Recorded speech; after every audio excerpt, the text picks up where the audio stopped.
This is the 263 of the 200 series cold machine from GFP. The control panel is very easy to read. You have a power indicator, will show when the power is turned on or off.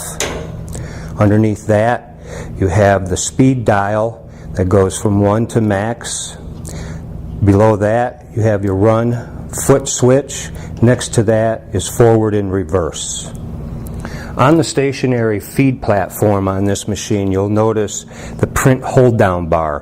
What this does is it keeps the print down so that when it runs through the machine it can't flop up and break the safety beam, which would shut the machine off. When not in use, such as when you're mounting, this can easily store underneath the machine.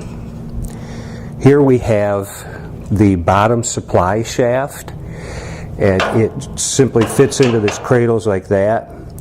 These are the core adapters along with the brake pieces. Now these are adjusted by simply spinning this knurled knob right here.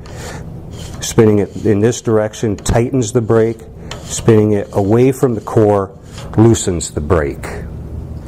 Underneath the machine you'll see the cloth blanket. This can be used to store extra rolls of media, craft paper, film, supply shaft, or the print hold down bar. This is the hand wheel which controls the up and down movement of the roller, the top roller. And when you crank this down, when you feel the rollers touch in this position right here, you give about one more number on the face of a clock, and that will be your maximum pressure that you want to put on your product. Next to that is the emergency stop switch. When depressed, that will stop all motor movement and nothing will happen until this is reset. To reset the emergency stop switch, simply push down, turn, and it'll pop back up. There's also another safety switch on the other side of the machine.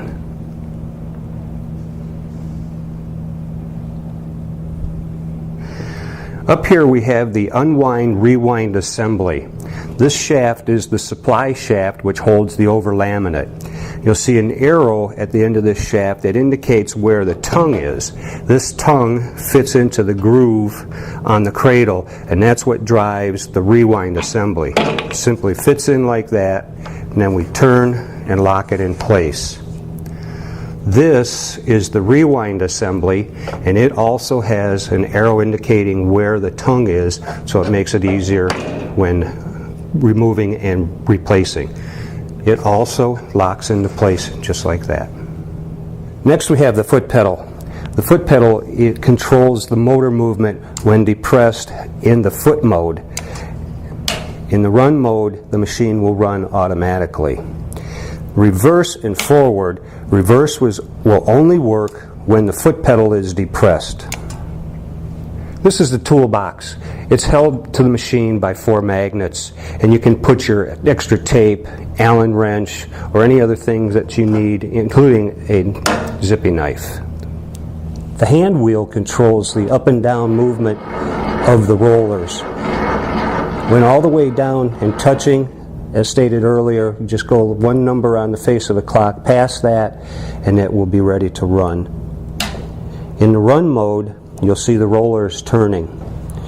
This opening here is the safety eye, and if anything blocks that, you'll see that the motor stops immediately.